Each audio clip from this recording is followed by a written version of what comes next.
नमस्कार, स्वागत है आप सभी का आपके अपने YouTube चैनल एलमिसा क्लासेस में। मैं आज आप सभी के समक्ष हाजिर हूँ B.Ed तृतीय सेमेस्टर हिंदी शिक्षण के इकाई 4 के अंतर्गत हम मूल्यांकन भाषा शिक्षण में क्या होता है इसका अध्ययन पिछली क्लास में किए थे और आज की क्लास में हम जानेंगे, जैसा कि लिखा हुआ भी है, मूल्यांकन की प्रविधियाँ। तो मूल्यांकन क्या होता है, मूल्यांकन का अर्थ, परिभाषा और हिंदी शिक्षण में उसका क्या महत्व है, ये हमने बता दिया है। अगर आपने उस क्लास को अटेंड नहीं किया होगा तो लिंक डिस्क्रिप्शन बॉक्स में दे दूंगा, वहाँ से आप विजिट कर सकते हैं। और आज हम बात करेंगे मूल्यांकन की कौन कौन सी प्रविधियाँ हैं, यानी किन किन प्रविधियों के द्वारा हम मूल्यांकन कर सकते हैं भाषा शिक्षण में। आज इसी पे बात की जाएगी।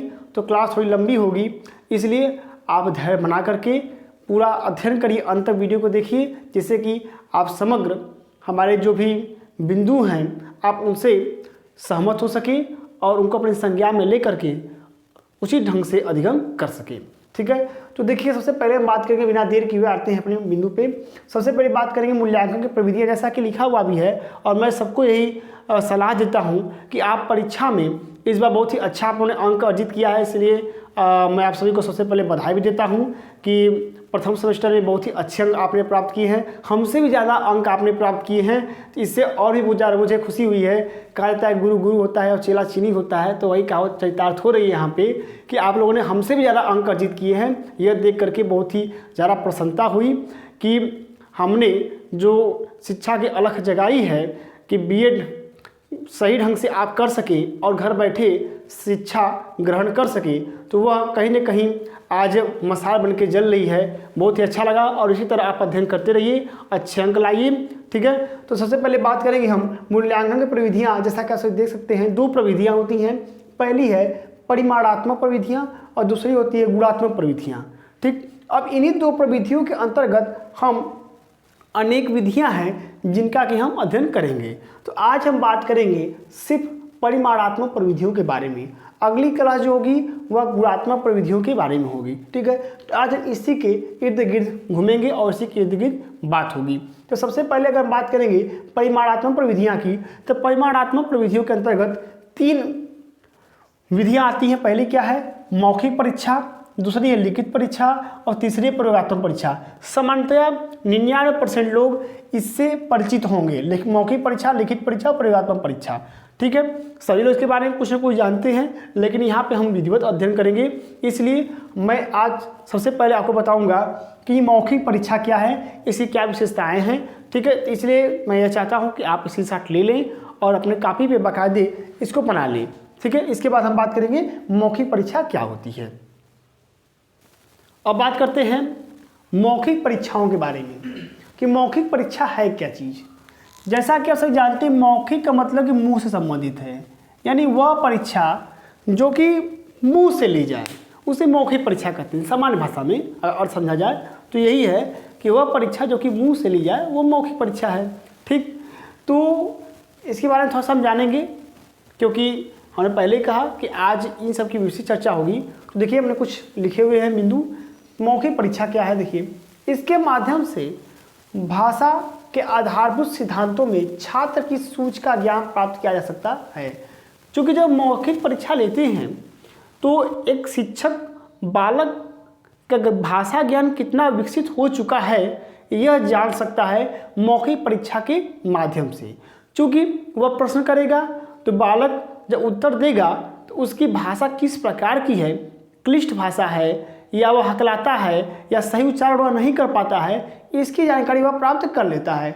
आगे इस मूल्यांकन के द्वारा छात्रों के विषय संबंधी ज्ञान का गहनता से अध्ययन किया जा सकता है।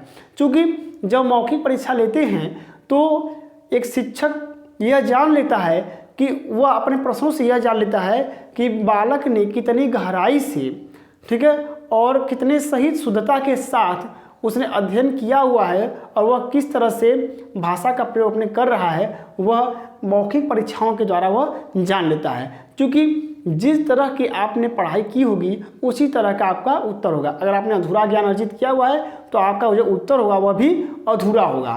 तो यही कह रहा है कि इस मूल्यांकन के द्वारा छात्रों के विषय संबंधी ज्ञान का गहनता से अध्ययन किया जा सकता है। आगे, क्योंकि इसमें कम समय में अधिक प्रश्न किए जाते हैं।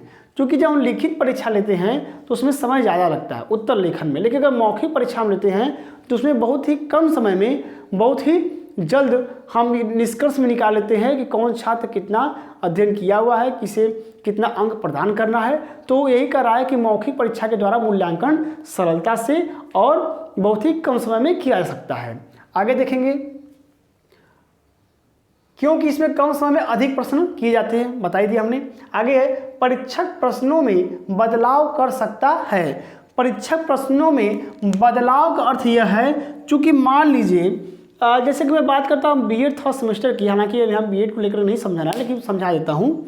जैसे कि अगर बीएड थर्ड सेमेस्टर में जब आपका वाइवा होता है, प्रैक्टिकल के बाद जब टीचिंग कर लेते हैं फिर वाइवा होता है, तो उसमें क्या होता है कि मान लीजिए इतिहास की क्लास चल रही है, तो एक जो आपका एग्जामिनर है वो आपसे पूछ रहा है कि इतिहास शिक्षक से आप क्या समझते हैं, इतिहास शिक्षक से आप क्या समझते हैं। अब यह प्रश्न बार बार सबसे पूछ रहा है, तो जब आप बाहर जाएंगे तो पूछेगा बच्चा कि कोई है बीएड का, तो पूछेगा क्या पूछ ले ना अंदर वहाँ, तब कहेंगे कि अरे वो पूछ रहे थे कि इतिहास शिक्षक से आप क्या समझते हैं।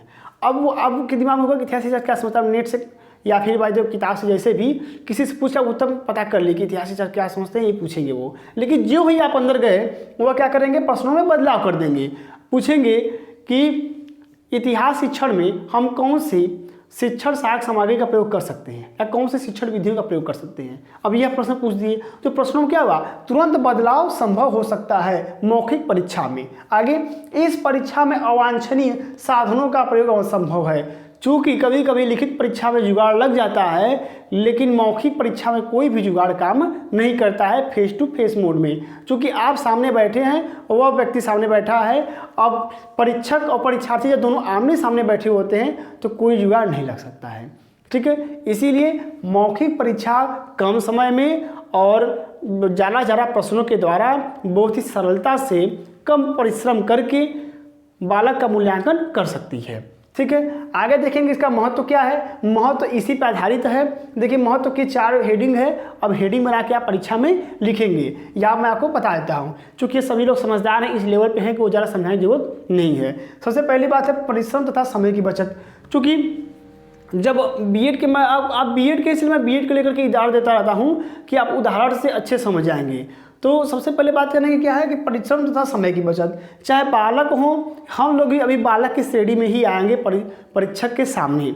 ठीक है, तो अगर बात की जाए कि बालक जो होते हैं, अगर हम मौखिक परीक्षा उनकी लेते हैं तो समय की और परिश्रम की दोनों की बचत होती है। अगर इसको बीएड के उदाहरण मैं आपको समझाऊं तो जैसे कि बीएड थर्ड सेमेस्टर में जिस दिन आपका प्रैक्टिकल एग्जाम होता है, एग्जामिनर आता है, तो जब आप टीचिंग करते हैं तो ज़्यादा समय लगता है, लेकिन जब वहीं वाइवा होने लगता है तो मुश्किल से 2 मिनट 2.5 मिनट में आपका एक आदमी या ग्रुप अगर बन जाता है 5 लोगों का, तो 5 बच्चों का वाइवा हो जाता है। तो सोचिए कि 5 मिनट में, अधिक से अधिक 5 मिनट में 5 लोगों का मूल्यांकन हो गया। और जबकि टीचिंग करते हैं तो कम से कम 5 मिनट या 10 मिनट आपको लगता है। तो वही कह रहा है कि परिश्रम और समय दोनों की बचत होती है। परिश्रम की कैसे बचत होती है, अब एग्जामिनर घूम के हर क्लास में जाता है कि कैसे बच्चा कौन पढ़ा रहा है। ठीक है, और यहाँ पर क्या आराम से जगह बैठा हुआ है, आप लोग आ रहे हैं, 5 लोगों का ग्रुप बना, अपना बताए, फिर आप चले गए, तो परिश्रम की भी बचत हुई। ठीक, और समय भी बचा। आगे है आत्मविश्वास में वृद्धि। आत्मविश्वास में वृद्धि का मतलब ये है कि जब मौखिक परीक्षा ली जाती है तो कोई मान लीजिए बालक डर रहा है, अब टीचर ने पूछ दिया कि सूर्य से बना आप क्या जानते हैं, तो अब जो बालक है प्राथमिक कक्षा का, वह मान लीजिए डर रहा था लेकिन उसका उत्तर आ रहा है, तो वह जब बोलना शुरू करेगा तो धीरे धीरे उसके आत्मविश्वास में वृद्धि होगी कि हाँ हम सही बता रहे हैं, हाँ सुन रहे हैं हमारी बात को। ठीक है, तो आत्मविश्वास में क्या होती है, वृद्धि होती है। मौखिक परीक्षा के माध्यम से बालक बोलना सीख जाता है। सेम यही चीज़ हम लोग के साथ भी होती है। ठीक है, आगे बात करेंगे यथार्थ व शुद्ध आदतों का विकास। देखिए, ये बहुत ही महत्वपूर्ण चीज़ है। अब यहीं से मुझे एक उदाहरण आपको याद आ गया। बीएड थर्ड सेमेस्टर में एक जगह थे प्रैक्टिकल का एग्ज़ाम लेने के लिए, तो वहाँ पे एक लड़के थे, वो दे रहे थे शब्द, उनका प्रकरण था शब्द, वह क्लास में पढ़ा रहे थे शब्द पे। तो उनसे पूछा गया, जब उनका वाइवा हुआ तो उनसे पूछा कि आप शब्द पढ़ा रहे थे तो आप बताइए कि कैसा उच्चारण आप कर रहे थे। तो उन्होंने कहा मैंने सर शब्द बोला है। तो जो सर थे उन्होंने कहा कि शब्द आपने बोला तो ये जो आप शब्द बोल रहे हैं वह शब्द तो ये वाला शब्द है, जो आप उच्चारण कर रहे हैं शब्द का वह यह शब्द है, जबकि आपको पढ़ना है यह वाला शब्द। तो उनसे पूछा गया कि स कितने प्रकार के होते हैं, उन्होंने कहा स 4 प्रकार के होते हैं। तो बताया गया कि चारों प्रकार लिख के दिखाइए। जब लिखे तो स 3 प्रकार के हुए, अब चौथा कहाँ से वो लाएंगे? तो उन्होंने सॉरी बोला। तो उन कहने का अर्थ यह है, अब ज़्यादा नहीं बताएंगे डिटेल में, यहाँ कहने का अर्थ यह है कि शुद्ध आदतों का विकास, यानी कि आप शुद्ध उच्चारण करें। ठीक है, आप क्या करें? यथार्थ यानी कि सही और शुद्ध आदतों का विकास करें। यह मौखिक परीक्षा का एक महत्व है कि मौखिक परीक्षा के द्वारा बालकों में सही और शुद्ध उच्चारण पर जोर दिया जाता है। ठीक है, आगे है स्मरण शक्ति का विकास। स्मरण शक्ति के विकास की अगर बात करें तो चूंकि बालक का जब मौखिक परीक्षा होती है तो वो स्मरण अगर करके जाएगा तथ्य को, पाठ को, तभी वह मौखिक परीक्षा में अपने उत्तर को बता सकेगा। इसलिए स्मरण शक्ति का भी विकास होता है। ठीक है, तो यह आपके हो गए महत्व, मौखिक परीक्षा क्या है और उसके महत्व क्या है। स्क्रीनशॉट ले लीजिए, फिर आपको बताते हैं लिखित परीक्षा के बारे में। ठीक है, तो स्क्रीनशॉट आप ले लीजिए। सबसे पहले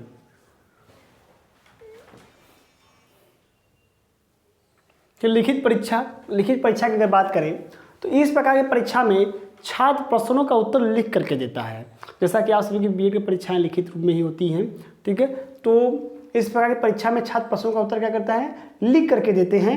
तदुपरांत उसके बाद उनकी जांच की जाती है और इसके द्वारा विस्तृत जानकारी प्राप्त की जाती है। चूँकि जिन प्रश्नों का हमें उत्तर विस्तृत रूप में लेना होता है, ठीक है, व्याख्या करके लेना होता है व्याख्यात्मक रूप में, तो उसकी क्या करते हैं? हम लिखित परीक्षा लेते हैं। क्योंकि मौखिक परीक्षा में समय कम होता है, इसीलिए हम उतना स्पष्ट रूप से नहीं जानकारी ले पाते हैं बालक से। क्योंकि मान लीजिए किसी प्रश्न का आपसे उत्तर पूछा गया बालक से, ठीक, आपसे पूछा जाए या बालक से पूछा जाए, क्योंकि दोनों का संदर्भ एक ही है, तो बालक से पूछा जाए या आपसे ही पूछा जाए तो आप उस समय जो आपके दिमाग में तुरंत आएगा बात वो आप कह देंगे, लेकिन बाद में कहेंगे अरे यार ये चीज़ तो बताना हम भूल गए। ऐसा होता है, ये बता देते तो और मज़ा रहता है, याद ही नहीं आया उस समय। लेकिन लिखित में क्या होता है?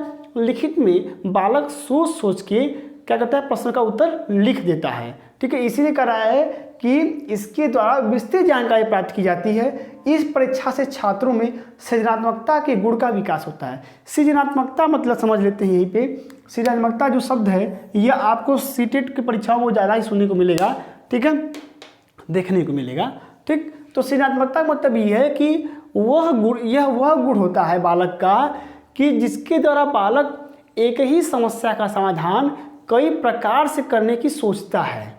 ठीक है, जैसे कि मान लीजिए बालक को नीचे से ईंट अपने छत पे रखनी है, तो वह सोचेगा कि कैसे रखें। एक उदाहरण मैं दे रहा हूँ, इसको अपने कंधे पर उठा करके सीढ़ी चढ़ के ऊपर ले जाऊँ, या एक बाल्टी ऊपर से लटका दूँ, उससे ऊपर ईंटा खींच सकते हैं ऊपर, या फिर कोई नीचे से उठा के फेंक दे कोई आदमी, तो मैं ऊपर से पकड़ लूँ, कैच कर लूँ, ईंटा रख दूँ, कम समय में काम हो जाएगा। तो मतलब कई सारी विधियाँ हैं। ठीक है, क्या है? कई सारी विधियाँ हैं ईंटा को ऊपर रखने के लिए। तो ठीक वही चीज़ मतलब एक समस्या के समाधान के लिए कई सारी बातों को, ठीक है, यानी उसके समाधान को प्रस्तुत करना ही क्या है? सृजनात्मकता है। तो वही तरह यहाँ भी बात कह रहा है, क्या कहत बात देखल जाए कि इस परीक्षा से छात्रों में सृजनात्मकता के गुण का विकास होता है। यानी कि जब लिखित परीक्षा बालक देता है तो वह किसी प्रश्न का उत्तर कई तरीके सोचता है कि पहले यहाँ शुरू करें, यह बात लिख दें, यह बात भी लिख दें, यह बात भी लिख दें, और ये बात तो छूटी गई है, यहू की लिख देवल जाए। ठीक, तो बालक क्या कहता है? वह कई सारे चीज़ों को अपने तरीके से अपने सूझ के द्वारा उसमें वर्णन करता है, कई सारे तथ्यों को। तो वही क्या है? लिखित परीक्षा है। तो लिखित परीक्षा में क्या होता है? पहले बालक का अपने सूझबूझ के द्वारा सृजनात्मकता का गुण प्रकट करते हुए अपने प्रश्न का उत्तर लिखता है, उसके बाद उसकी जांच की जाती है, उसका मूल्यांकन किया जाता है। ठीक, अब बात करेंगे लिखित परीक्षा भी 3 प्रकार की होती है। पहली होती है निबंधात्मक परीक्षा। निबंधात्मक परीक्षा से आप भली भांति परिचित होंगे, बताने की जरूरत है नहीं, आपके बीएड में खुद ही होता है। जो विषयोत्तरी प्रश्न होते हैं वो निबंधात्मक परीक्षा के अंतर्गत ही आते हैं। वस्तुनिष्ठ परीक्षा यानी कि लिख देगा कि भारत की राजधानी कहाँ है, अब 4 ऑप्शन दे देगा, उस 4 ऑप्शन में एक ऑप्शन सही होगा, वह होता है वस्तुनिष्ठ परीक्षा। ठीक, आगे देखेंगे लघु उत्तरी प्रश्न। लघु उत्तरी प्रश्न भी आपके बीएड की परीक्षा में आता है, तो ज़रा बताने की जरूरत है नहीं, कम शब्दों में लिखना होता है आपको, ठीक है। जैसे कि निबंधात्मक में 500 शब्द हैं, तो इसमें आपके 200 शब्द की समय सीमा होगी, ठीक। कि शब्द सीमा क्या है, 200 शब्द, और समय सीमा कितनी है, 15 मिनट 10 मिनट जितनी भी हो।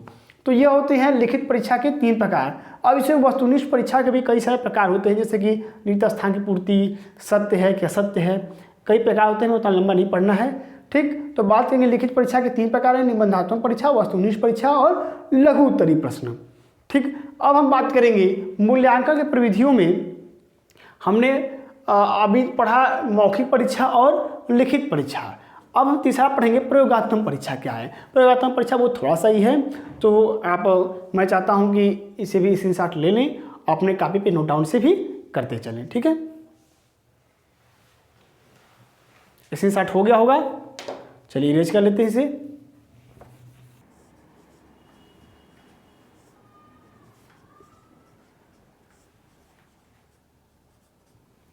बात करेंगे अब प्रयोगात्मक परीक्षा की। जैसा कि ऐसे देख सकते हैं लिखा हुआ भी है, आप स्क्रीनशॉट ले लीजिएगा, ठीक है। और सबसे पहले मैं चाहूँगा कि आप स्क्रीनशॉट ले ही ले, उसके बाद मैं पढ़ाना शुरू करूँ, क्योंकि बीच में कुछ घेर उड़ दिया जाता है तो स्क्रीनशॉट लेने में ठीक नहीं लगता है, और बाद में समझ नहीं आता है कि अक्षर क्या लिखा हुआ है। हो गया होगा। देखिए बात करते हैं प्रयोगात्मक परीक्षा। जैसा कि ऐसे जानते हैं कि प्रयोगात्मक परीक्षा होता है, इसको सामान्य अर्थों में प्रैक्टिकल एग्जाम भी कर सकते हैं हम, ठीक। तो प्रयोगात्मक परीक्षा क्या होती है, आप सभी से बड़ी बातचीत से परिचित होंगे, बस एक फॉर्मेलिटी तौर पर आपको बता रहा हूँ, क्योंकि चीज़ों से तो हम परिचित होते हैं, लेकिन जब उनकी व्याख्या की जाती है या फिर उनको लिखना होता है तो हमारे पास शब्द कम पड़ जाते हैं कि इसको कैसे हम वर्णन करें, ठीक। तो देखिए प्रयोगात्मक परीक्षा के अंतर्गत प्रयोग के माध्यम से विषय संबंधी विभिन्न कार्यों का परीक्षण किया जाता है। करने का अर्थ यही है कि प्रयोगात्मक परीक्षा के द्वारा प्रयोग के माध्यम से, यानी प्रयोग करके, एक्सपेरिमेंट करके, ठीक, विषय संबंधी विभिन्न कार्यों का परीक्षण किया जाता है। जैसे कि हमें कक्षा में बल पढ़ाना है, तो बल अगर पढ़ाना है तो थ्योरी में तो हमने पढ़ा दिया, लेकिन अगर हम बात करेंगे प्रयोग की, तो हम बल का प्रयोग दिखा करके बालक को समझाने का प्रयत्न करते हैं। ठीक उसी तरह जब प्रयोगात्मक परीक्षा ली जाती है किसी बालक की, तो वह क्या होता है कि उस विषय से संबंधित, जैसे विज्ञान विषय की प्रयोगात्मक परीक्षा चल रही है, तो विज्ञान विषय से संबंधित जो भी तथ्य हैं उनको अब प्रयोग में ला करके प्रदर्शित किया जाता है। आगे प्रयोग के समय निरीक्षण हेतु निरीक्षक भी उपस्थित रहता है। जो प्रयोग करने वाला बालक है उसके समक्ष जो निरीक्षण करता है वह भी उपस्थित रहते हैं। इसके बाद है जो छात्रों की गतिविधियों पर ध्यान देते हैं, बालक कैसे प्रयोग कर रहा है या छात्र कैसे प्रयोग कर रहा है, इसका निरीक्षण व निरीक्षणकर्ता यथा समय करते रहते हैं। ठीक है, और उसी उसके प्रयोग की गतिविधियों पर जब निष्कर्ष निकल जाता है, ठीक है, या फिर गतिविधि को देख करके ही अगर उसकी गतिविधि अच्छी है तो वह आगे आने वाले भावी निष्कर्ष के परिणाम को वह समझ जाते हैं और उसका मूल्यांकन कर देते हैं, करते हुए वो आगे बढ़ जाते हैं। तो यही चीज़ है प्रयोगात्मक परीक्षा। प्रयोग कार्य में छात्रों को आवश्यक उपकरणों के साथ दिशा निर्देश दे दिए जाते हैं। बालक को जो आवश्यक सामग्री है वह दे दी जाती है और उसको दिशा निर्देश दिए जाते हैं कि आपको यह कार्य इतने समय में करना है, ठीक है, इस तरह से करना है। इसमें छात्र उपकरणों का स्वयं प्रयोग करते हुए निरंतर क्रियाशील रहते हैं। बालक हमेशा एक्टिव रहेगा, चुस्ती उसके अंदर बनी रहेगी, वह फुर्तीला रहेगा और वह जो उपकरण लिया रहता है उसके माध्यम से वह प्रयोग अपना संपादित करता है। इसके बाद इसके द्वारा उनका शारीरिक, मानसिक व नैतिक विकास होता है। प्रयोगात्मक परीक्षा द्वारा बालक का शारीरिक विकास होता है, मानसिक विकास होता है। मानसिक विकास समझ सकते हैं कि जब वो सोचता है, विचार करता है तो उसका माइंड का डेवलप होता है। ठीक, चूँकि आप जानते हैं कि जो चीज़ इतनी चलेगी वह चीज़ उतनी ही उसमें धार रहेगी। ठीक है, और अगर कोई भी चीज़ का प्रयोग हम नहीं करें, कोई भी हथियार का प्रयोग नहीं करते हैं तो उसमें क्या होता है, जंग लग जाता है। ठीक, उसी तरह दिमाग है, जितना उसको दौड़ाएंगे, ठीक है, सही चीज़ों पे, गलत चीज़ों पे नहीं, सही चीज़ों जितना भी इसको दौड़ाएंगे वो इतना क्या होगा, एक्टिव रहेगा। तो वही कह रहा है कि इसके द्वारा उनका शारीरिक, मानसिक और नैतिक विकास होता है। ठीक, नैतिक विकास मतलब ये है कि एक्सपेरिमेंट को सही ढंग से करने का तरीका जो होता है वह जब उनके अंदर भावना विकसित हो जाती है तो उनका नैतिक विकास भी हो जाता है। तो इस तरह से आपने मूल्यांकन के प्रविधियों के अंतर्गत आज 3 विधियाँ जो हैं, लिखित, मौखिक और प्रयोगात्मक परीक्षा के बारे में संपूर्ण जानकारी प्राप्त कर लिया है। और अगली क्लास में हम गुणात्मक प्रविधि के बारे में हम चर्चा करेंगे और उसके साथ साथ यह जो हमारी क्लास है बीएड थर्ड सेमेस्टर हिंदी शिक्षण की यह समाप्त हो जाएगी। ठीक है, और कोई बता रहा था बच्चा कि एक बिंदु बचा हुआ है, ऐसा जो था देख लीजिएगा, उसको मैं देख लेता हूँ, अगर वो बचा होगा तो उसको भी मैं पढ़ा के समाप्त कर दूंगा। और इसी के साथ मैं नीतीश मिश्रा आप सभी से विदा लेता हूँ और आप सभी को दीपावली की हार्दिक शुभकामनाएं एवं बधाई।